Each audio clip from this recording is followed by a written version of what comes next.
നമസ്കാരം. കഴിഞ്ഞ ദിവസം ജപ്പാനിലുണ്ടായ വിമാന അപകടവുമായി ബന്ധപ്പെട്ട് അതിൻ്റെ അന്വേഷണത്തിൻ്റെ കൂടുതൽ വിശദാംശങ്ങൾ ഇപ്പോൾ പുറത്ത് വന്നിരിക്കുകയാണ്. ജപ്പാൻ എയർലൈൻസിൻ്റെ 375ഓളം യാത്രക്കാരെ വഹിച്ചുകൊണ്ടുള്ള കൂറ്റൻ വിമാനവും അവിടുത്തെ കോസ്റ്റ് ഗാർഡിൻ്റെ ചെറിയ വിമാനവും ആണ് റൺവേയിൽ കൂട്ടിയിടിച്ച് ഇത്രയും വലിയ ദുരന്തം ഉണ്ടാക്കിയത്. ജപ്പാൻ എയർലൈൻസിൻ്റെ യാത്രാ വിമാനത്തിലെ ആർക്കും തന്നെ ജീവഹാനി ഉണ്ടായില്ല എന്നുള്ളതാണ് ഇതിലെ ഏറ്റവും പ്രധാനപ്പെട്ട കാര്യം. എല്ലാവരും അത്ഭുതകരമായി രക്ഷപ്പെടുകയായിരുന്നു. അതേസമയം കോസ്റ്റ് ഗാർഡ് വിമാനത്തിലെ ജീവനക്കാരാണ് മരിച്ചത്.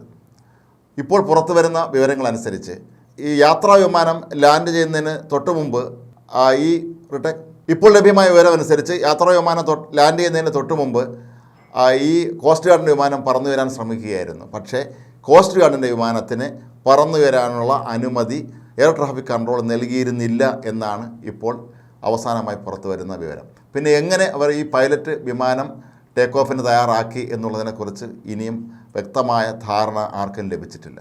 ഒരുപക്ഷേ ഇതിനെ കേന്ദ്രീകരിച്ച് തന്നെ ആയിരിക്കാം പ്രധാനമായും അന്വേഷണം നടത്തുന്നത്. അതേസമയം യാത്രാ വിമാനത്തിന് വിമാനം ലാൻഡ് ചെയ്യാൻ എയർ ട്രാഫിക് കൺട്രോളിൽ നിന്ന് അനുമതി ലഭിച്ചതായി ഇത് സംബന്ധിച്ചുള്ള രേഖകളും വ്യക്തമാക്കുന്നുണ്ട്. ഏതാണ്ട് 4 മിനിറ്റോളം നീണ്ടുനിന്ന സംഭാഷണത്തിൻ്റെ ഓഡിയോയും ഇപ്പോൾ ജപ്പാൻ സർക്കാരിൻ്റെ കൈവശമുണ്ട്. യാത്രാ വിമാനത്തിൻ്റെ പൈലറ്റ് വ്യക്തമായ ധാരണയോടുകൂടി തന്നെ എയർ ട്രാഫിക് കൺട്രോൾ അനുമതി നൽകിയിട്ട് തന്നെയാണ് വിമാനം ലാൻഡ് ചെയ്യാനായി ഇറക്കിയത്. പക്ഷേ കോസ്റ്റ് ഗാർഡിൻ്റെ വിമാനമാകട്ടെ പെട്ടെന്ന് ടേക്ക് ഓഫ് ചെയ്യാൻ ഒരുങ്ങുകയായിരുന്നു എന്നാണ് ഒടുവിൽ കിട്ടിയ വിവരം.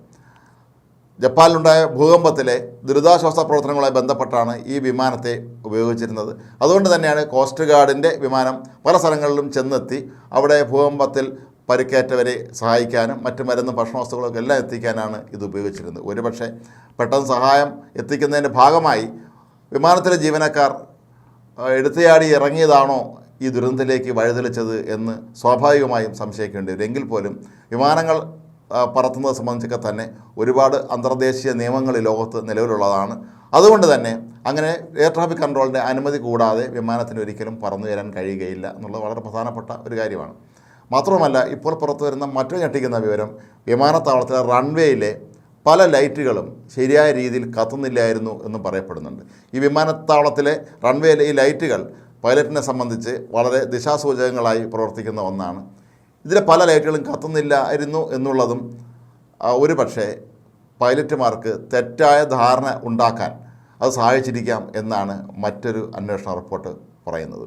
ഏതാണെങ്കിലും വിമാനത്തിൻ്റെ ഫ്ലൈറ്റ് ഡാറ്റ റെക്കോർഡർ എന്ന ആ സംസാരം റെക്കോർഡ് ചെയ്യുന്ന ഉപകരണം കണ്ടുകിട്ടുക എന്നുള്ളതാണ് പ്രധാനം. ഇതിൽ കോസ്റ്റ് ഗാർഡിൻ്റെ വിമാനത്തിൻ്റെ ഫ്ലൈറ്റ് റെക്കോർഡർ കിട്ടിയിട്ടുണ്ട്. അതേസമയം യാത്രാ വിമാനത്തിൻ്റെ ഫ്ലൈറ്റ് റെക്കോർഡർ ഇന്നും കിട്ടിയിട്ടില്ല. അതുകൂടി ലഭിച്ചാൽ മാത്രമേ ഇത് സംബന്ധിച്ചുള്ള കൂടുതൽ വിവരങ്ങൾ ലഭ്യമാകുകയുള്ളൂ എന്നാണ് പറയപ്പെടുന്നത്. 375 യാത്രക്കാരുമായി എത്തിയ വിമാനം റൺവേയിൽ ഇറങ്ങുമ്പോൾ ഈ കൂട്ടിയിടിയിൽ വൻ തീപിടുത്തമാണ് ഉണ്ടായത്. ഇത് വലിയൊരു ദുരന്തത്തിലേക്ക് എത്തും എന്നാണ് സത്യത്തിൽ ആദ്യ ദൃശ്യങ്ങൾ കാണുമ്പോൾ ലോകത്തെ എല്ലാവരും തന്നെ കരുതിയത്. മാത്രമല്ല, ആ വിമാനത്തിൻ്റെ ദൃശ്യങ്ങൾ, തീപിടിച്ച വലിയ വിമാനത്തിൻ്റെ ദൃശ്യങ്ങൾ കണ്ടാൽ ഇതിലെ ഒരു യാത്രക്കാരൻ പോലും രക്ഷപ്പെട്ടു എന്ന് പറയാനും കഴിയുകയില്ല.